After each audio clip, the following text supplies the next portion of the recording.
오늘 이 이야기에 귀 기울여 주시는 모든 분들의 삶에 하나님의 크신 은혜와 평강이 함께하기를 기도합니다. 이 채널을 통해 나누는 이야기들이 여러분의 마음에 작은 울림이 된다면 구독과 좋아요로 함께해 주십시오. 여러분의 참여는 더 많은 이들에게 선한 영향력을 전하는 귀한 통로가 될 것입니다. 때로는 하나의 작은 움직임이 세상을 바꾸는 거대한 물결이 되기도 합니다.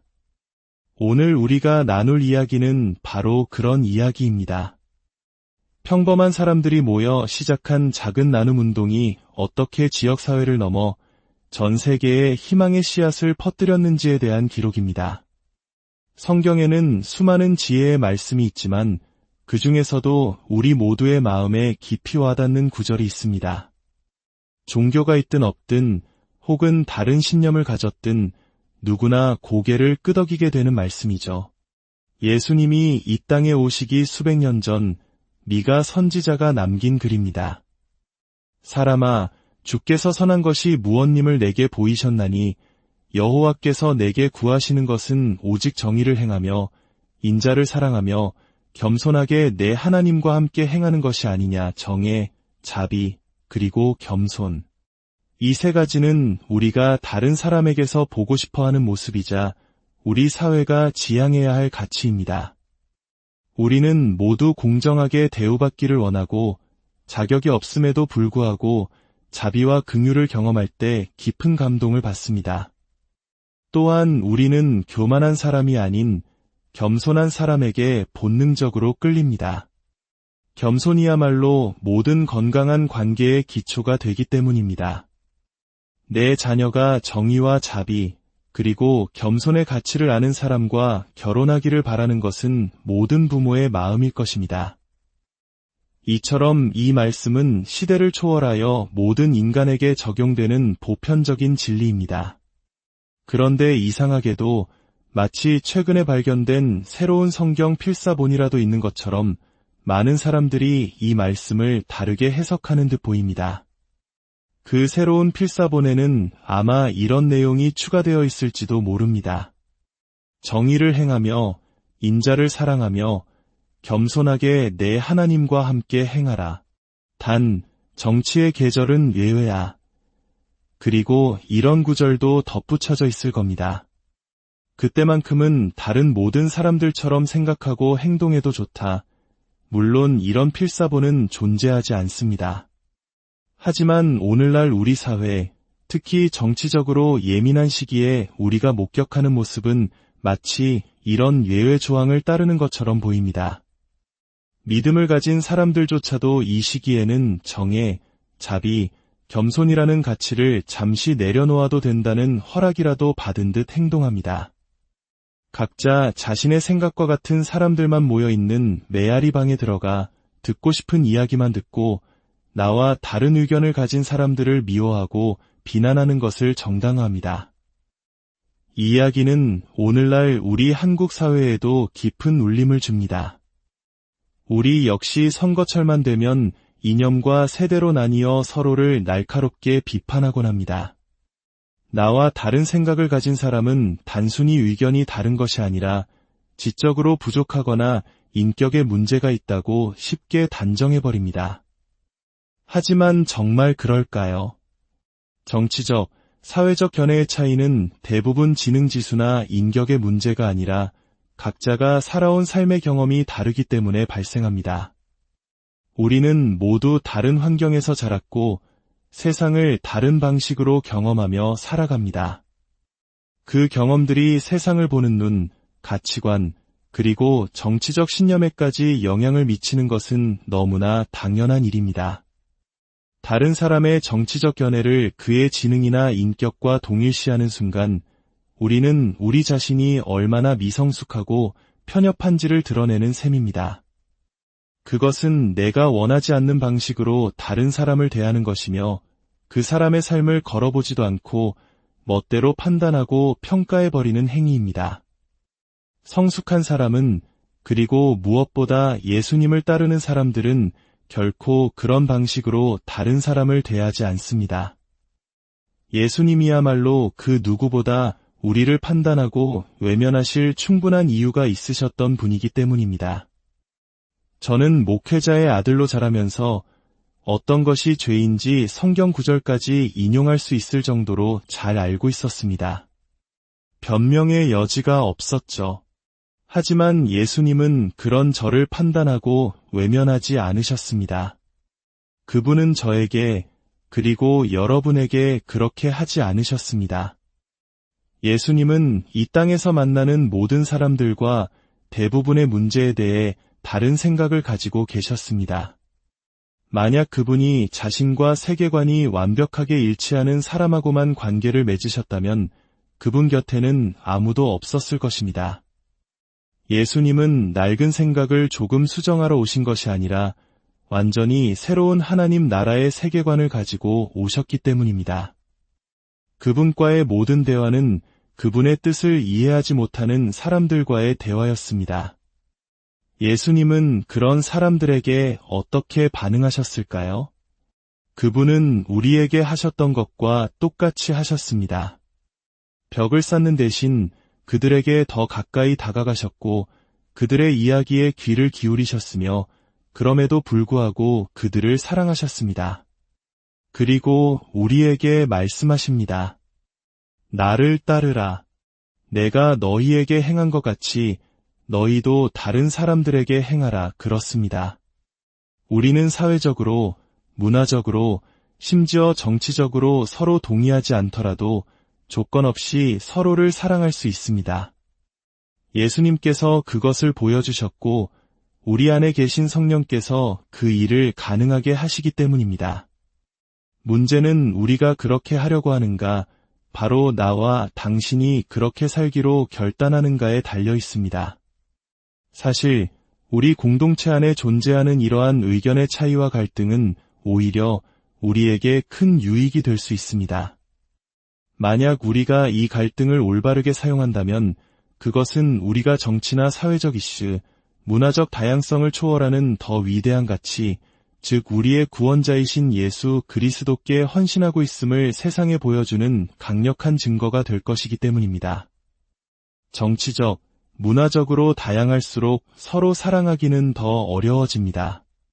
하지만 바로 그렇기 때문에 우리가 서로를 사랑할 때 우리의 빛은 세상에서 더욱 밝게 빛날 것입니다. 나와 비슷한 사람들과 잘 지내는 것은 대단한 일이 아닙니다.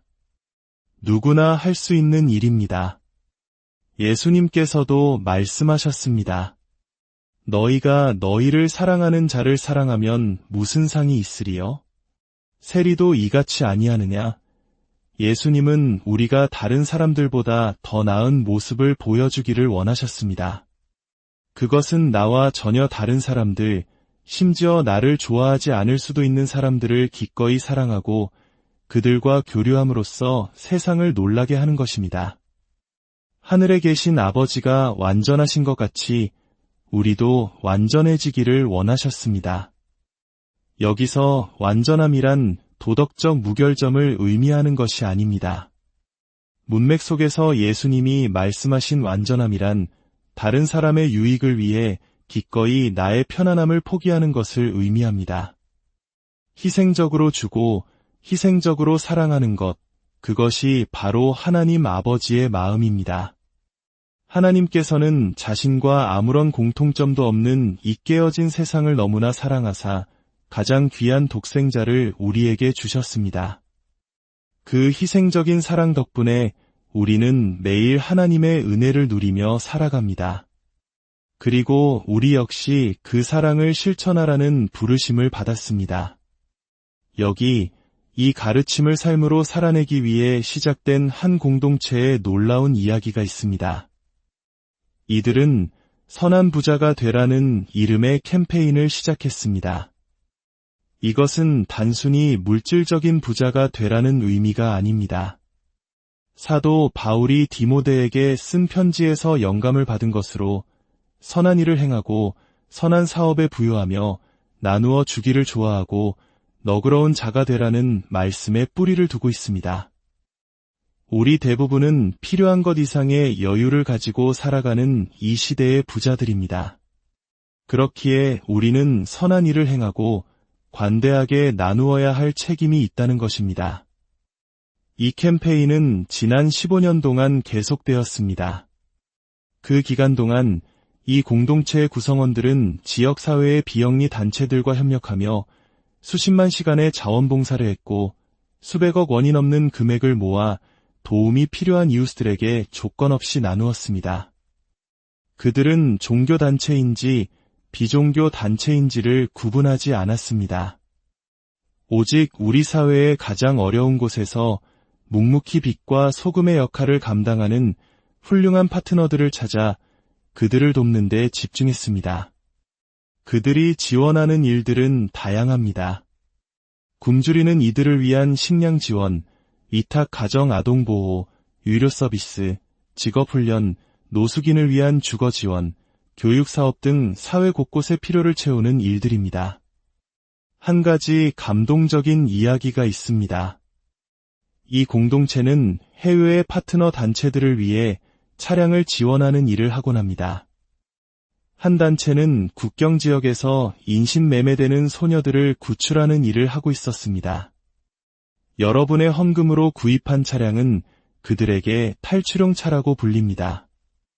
인신매매 조직의 소굴로 신속하게 달려가 갇혀있던 소녀들을 구출해 태우고 안전한 곳으로 피신시키는 희망의 차량이 된 것입니다.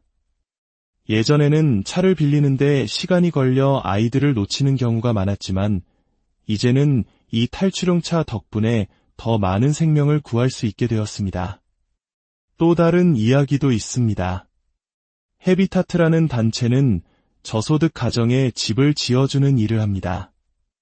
이 공동체는 그들의 운영비를 지원하고 기술적인 도움을 주다가 마침내 집을 짓는 프로젝트 전체를 후원하기로 결정했습니다. 처음 한 채를 후원하겠다는 소식에 감격했던 헤비타트 관계자들은 곧이어 세 채의 집을 모두 짓겠다는 약속을 듣고는 기쁨의 눈물을 감추지 못했습니다. 여러분의 나눔이 누군가에게는 평생의 꿈이었던 우리 집이 되어준 것입니다. 이 캠페인의 목표는 특정한 액수를 채우는 것이 아닙니다. 목표는 100%의 참여입니다. 공동체에 속한 모든 사람이 단 한 명도 빠짐없이 참여하는 것입니다. 커피 몇 잔 값에 불과한 작은 돈이라도 모두가 함께할 때 기적을 만들어낼 수 있기 때문입니다. 그렇게 모인 헌금은 단 1원의 행정 비용도 없이 100% 전액 파트너 단체들에게 전달됩니다. 상상해 보십시오. 우리 사회의 다양한 이념과 생각을 가진 사람들이 예수 그리스도의 이름 아래 하나 되어 우리의 이웃을 위해 강력하고 선한 일을 행하는 모습을 말입니다. 이것이야말로 우리가 나아가야 할 길이 아닐까요? 이것이 바로 우리가 서로의 다름을 통해 성장하는 길이 아닐까요? 하나님을 향한 우리의 헌신은 예배당 안에서의 기도나 찬양으로만 증명되는 것이 아닙니다. 예수님은 분명히 말씀하셨습니다. 하나님을 향한 우리의 사랑은 다른 사람들을 향한 사랑을 통해 가장 잘 드러나고 증명된다고 말입니다. 우리가 하나님으로부터 받은 조건 없는 풍성한 사랑에 대한 가장 합당한 응답은 바로 우리 또한 다른 이들에게 조건 없이 풍성하게 나누는 것입니다. 오늘 우리가 나눈 이 이야기가 여러분 각자의 삶 속에서 선한 부자가 되는 길을 비추는 등불이 되기를 소망합니다. 우리의 믿음이 단순히 말과 노래에 머무는 것이 아니라 예수님의 손과 발이 되어 세상을 섬기는 살아있는 믿음이 되기를 바랍니다. 그리하여 우리의 삶을 통해 우리가 함께 만들어가는 이야기를 통해 하나님의 사랑이 온 세상에 전해지기를 간절히 기도합니다. 여러분과 여러분의 가정 위에 하나님의 축복이 늘 함께 하시기